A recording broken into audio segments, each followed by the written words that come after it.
Stage 2 learners demonstrate emerging readiness skills and uneven development across domains. These learners can participate in structured learning, but often show variability in performance. Assessment focuses on evening skill repertoires rather than accelerating complexity too quickly. Key areas include advanced puzzles and construction, sorting and categorization, receptive identification, imitation, early vocal behavior, expanded manding, play skills, and identification of learning barriers. Receptive skills are often emphasized because they support later expressive language. Clinicians also consider what the learner is working on in school and probe overlapping skills when appropriate.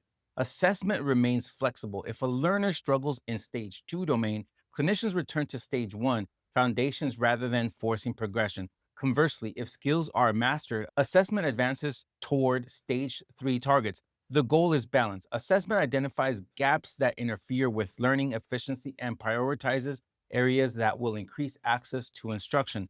Challenging behavior and regulation needs are monitored continuously. Stage 2 assessment guides program focus while preventing fragmented development. Unrealistic expectations and uneven instructional demands across environments, people, and daily routines. Stage 3 learners demonstrate solid foundational skills and readiness for more complex language, academics, and social interaction. Assessment targets higher level domains but remains selective. Clinicians focus on areas where deficits are observed rather than exhaustively testing every possible skill. Domains include patterning, sequencing, problem solving, and receptive and expressive language, pronouns, prepositions, adjectives, emotions, conversations, pretend play, information seeking, early writing, reading, and math skills. Social interaction and reciprocal communication receive increased emphasis. Learners are compared to developmental expectations and peer demands rather than isolated tasks. Assessment also examine whether skills generalize across settings, partners, and materials. Barriers to learning and core autism characteristics continue to be monitored. Even advanced learners may require regulation supports or target intervention in specific areas. The goal is not acceleration for its own sake. The goal is to identify meaningful skill gaps that limit independence, participation, or access to age appropriate environments. Stage 3 assessment supports functional outcomes, academic access, and socially relevant learning priorities across contexts. Assessment must adapt to individual learner profiles.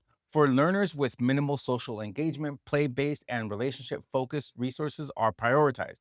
For advanced learners, skills are assessed relative to same age peers rather than absolute mastery. Derived relational responding should be considered early using appropriate tools, even if not emphasized in initial steps. Emotional regulation and learner readiness are foundational and must be monitored continuously. Learners with high rates of challenging behavior may require additional assessment of learning barriers and adaptive repertoires. No single framework captures every need.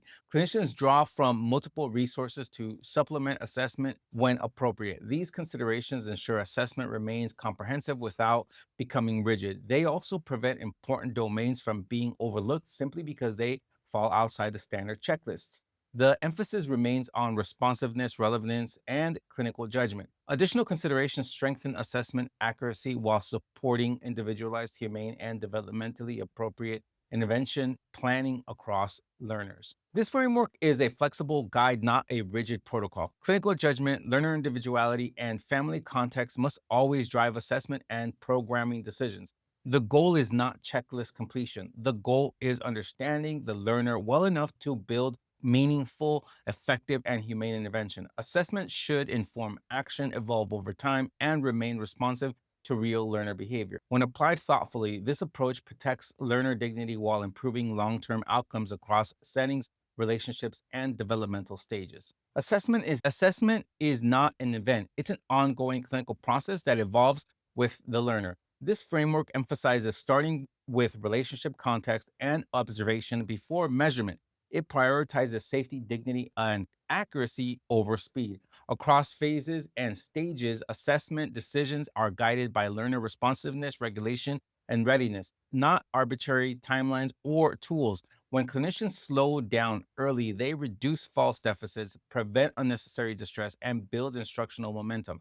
Caregiver perspectives, naturalistic observation, and indirect measures inform early planning, while targeted probes refine understanding. Teaching relationship quality remains a constant data source. When that relationship is weak, assessment pauses and pairing resumes. This is not avoidance, it is sound clinical practice. Stage based assessment further protects learners by matching expectations to developmental repertoires. Foundational skills are confirmed before advanced demands are introduced. Gaps are addressed systematically, and strengths are leveraged intentionally. Throughout, challenging behavior is treated as information, not interference, guiding compassionate intervention planning. Importantly, assessment does not end after intake, it continues across sessions, environments, and developmental transitions. Programs evolve as new skills emerge and contexts change. Clinicians remain responsive to family priorities, school demands, and cultural variables influencing learners. This approach resists checklist driven practice and instead promotes thoughtful sequencing, flexibility, and professional judgment. It aligns assessment with ethical standards and long term outcomes rather than short term documentation needs. When implemented with integrity, this framework supports more accurate programming, stronger relationships, and better learner experiences. Ultimately, effective assessment is about knowing when to probe, when to pause, and when to return to connection. It requires curiosity, humility, and patience. By grounding assessment in observation, relationship, and developmental logic, clinicians create conditions where learning can occur safely, meaningfully, and sustainably over time. This closing emphasis reinforces assessment as a living process guided by science, ethics, and care.